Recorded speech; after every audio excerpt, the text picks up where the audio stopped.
Hello everyone, look what I've got behind me. I've got the new iX1, and this is so new that this is a prototype fresh from Germany. But yet we're here in the UK because I'm about to be the first to drive this prototype on UK soil. In fact, let's go out and drive it right away. Before we get moving, I should explain that our time in the iX1 prototype was too limited to capture external driving shots, hence the use of an X1 petrol model for some of the clips you'll see in this review. But handily, when it comes to their designs, the petrol and electric cars are pretty hard to tell apart. So welcome to the interior of the iX1 prototype. Now this, as you can probably see, is a German prototype because obviously BMW is a German company, but also it's so early in the production or pre-production development, and we're still a couple of months away from cars arriving in the UK. So I'm driving a left-hand drive car, but for the first time ever, we're driving a prototype in Britain, a BMW prototype in Britain. So this is a very unique experience and a real privilege actually.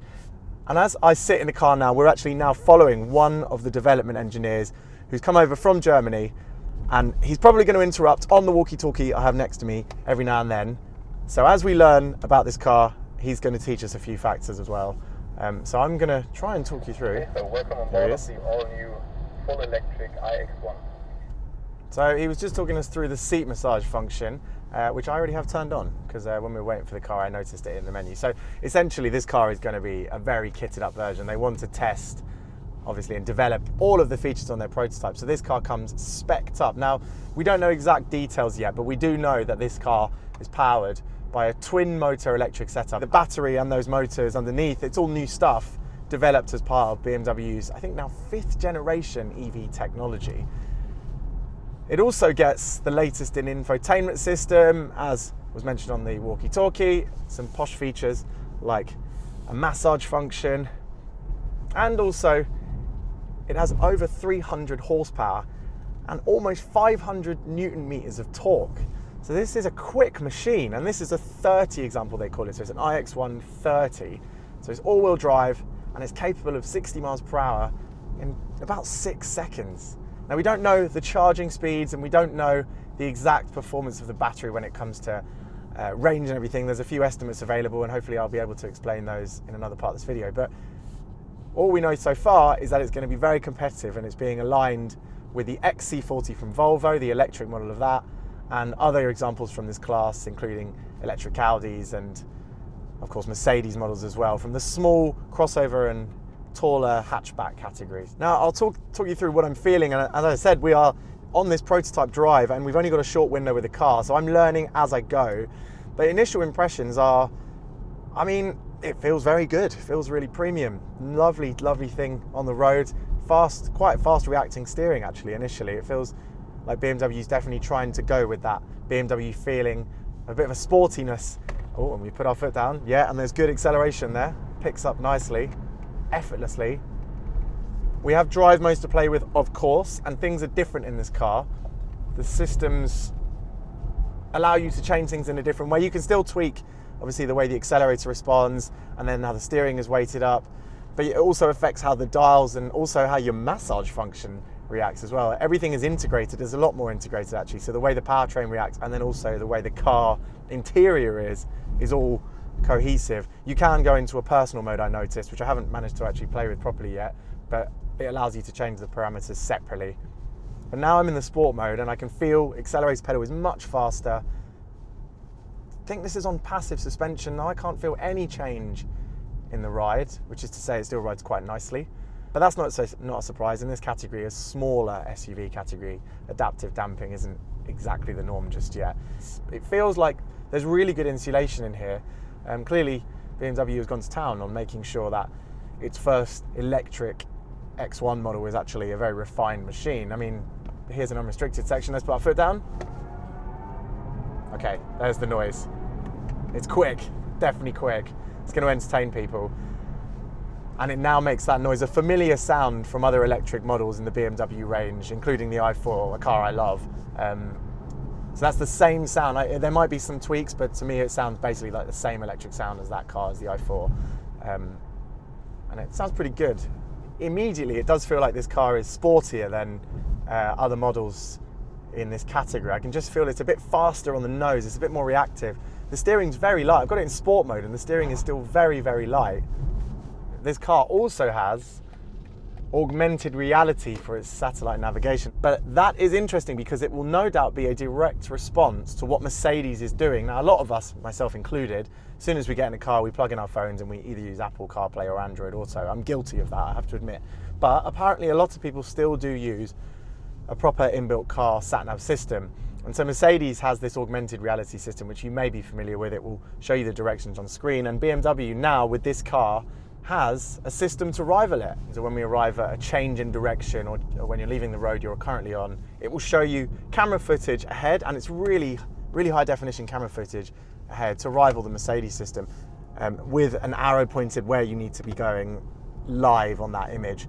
And also it retains a map above. It's doing it to me right now, and it even tells me, it's got a little countdown of how many yards I've got to go to the turning as well. That footage, that camera footage, is really HD. That's very impressive. We've also just learned as well about the energy recuperation system on this car. Now, obviously that's standard stuff on EVs, they all do it, but this car does have an intelligence system. Again, nothing brand new, and I know the i4 does have this system, but perhaps it's been further developed on this car, and it's linked to the GPS and it's linked to the satnav, so it understands where you are and the scenario ahead of you, and will adapt the regen offered at that moment. So for example, if you're coasting on a motorway because you're at the motorway speed and you're maybe onto a decline, there will be very little regen at all, because it will allow you to coast the car, keep up momentum. But when you are rolling up to, for example, a red traffic light, or to a twisty corner on a B road like we are now, then the car will know that, and you come off the power and effectively you can one pedal drive. So it means the car will work with you and it will help you on a route, and it means that there are moments where it will feel like a normal automatic car, and then there are moments where it will feel like a proper EV that's regenerating. That's all cool and useful stuff. You can also comment on the ride, especially on this road, because this road is rubbish. It's so bumpy, but the ride is good. The car does feel like it's ironing out most of the bumps. It's a bit jiggly on some of the smaller imperfections on the road, and actually I just went over a bump on the inside of a corner there, and I did get a bit of a jolt through the car, but there's nothing crashy or harsh about the ride. It's rubberized around its edges, and it does feel really refined actually. This is a prototype as well. They're supposed to be all creaks and rattles, but it feels like the finished product. I must say as well, this interior is lovely. I like the latest system on the BMWs. I don't think I've heard a single bad word about it from anyone, and I personally think that the dual screen setup, which is spread across the front, is such a great system. It's really nice to look at. It's really aesthetically pleasing. It reminds me of the Jaguar system. Jag have got a lovely system in the Sense console of their cars. BMW's gone with a slightly wider screen setup, but it reminds me of that in the terms of the way it just suits the character of the cars. I should comment on the brakes. Now, they're quite grabby. I had the car set, and actually so it's in its most recovery mode. If I put it into a mode where it doesn't recover anywhere near as much now, so when I come off the power, it's closer to an automatic car in the way it just coasts. But the brakes there's not a lot of reaction initially, and then they're really grabby underneath that. So I'm having to relearn how to brake effectively so I'm not too grabby. And I think that's just because there's so much going on with the technology. But I'll try and give it a bit of a stop. There is a fleet of prototypes behind me. Yeah, it's definitely manageable, but they do feel very powerful very quickly after a small amount of soft initial pedal pressure. But that's not necessarily a bad thing. I think it just adds to that effortless feel of the car. Okay, I now just want to press this button, or this left lever here. There's one only on the left, what would normally be the downshift gear lever behind the steering wheel. In this car, you don't get one on the right, but the one on the left is labeled boost. So I'm going to press it. Let me make sure I'm in the right mode. Yeah, we're in sport, lovely. Right, off the power, boost on, put my foot down. Oh, yeah, that's pretty quick. Shoves you in the back. Very linear delivery of power after that, typical EV power delivery. But because you've got that sound, it makes so much difference having a bit of noise. It just makes you go, oh, this is quick. And now I spot some light twisty bends. So let's test out that handling. Oh, it feels really quite darty actually. That was interesting. Didn't expect it to do that. It felt quite a lot like the car. I went on power as I turned the wheel, and I could feel the car pulling me to the apex. It almost felt like there was some torque vectoring or something going along there. I think almost certainly actually. There's another bend up here. Don't brake, come on everyone, that's it. Yeah, it feels nice and pointy. on the front. Definitely a sporty feeling has been plumbed into the chassis there. There's a bit of body roll. It's not firm, super firm, not super hunkered down. There is a bit of lean. It's more sort of over the rear axle as you turn, and it feels as though the front's just really keen, and you just feel the rear squat a bit as it's following that path. So I definitely think, I'm going to speculate here, that BMW is chasing that sporty feeling, trying to make this car be the driver's choice. I mean, not surprising, all of their marketing is aligned with that, isn't it? So I think that's what they're going for here. It's going to be the car that you might choose because it has a bit of dynamism in the chassis. So that was a brief but actually pretty telling drive in this iX1 prototype. It is a prototype, but it really does feel quite much like the finished product. I suppose effectively what we're going to get in the UK is just a right-hand drive equivalent. Funnily enough though, this car here is a right-hand drive model. We didn't drive this particular one, but I do know after having spoken to the team that what I felt out on the road, that slight feeling of agility through the corners, especially under power, is because the four-wheel drive system in this car with the rear motor, it's been tuned to just give the car that feeling of agility, even though in the more efficient modes, it actually does run just purely with that front motor. Now, if you're driving really efficiently, and if you just come around here to where the plug is here, you'll get a claimed 270 miles of range. And I know from speaking to the team that it will actually charge up to 130 kilowatts as well, which apparently gives you 75 miles in just 10 minutes. So that's going to be really handy for those quick top-ups. Other factors to consider about this car. Now, it's slightly bigger, slightly taller than the previous X1.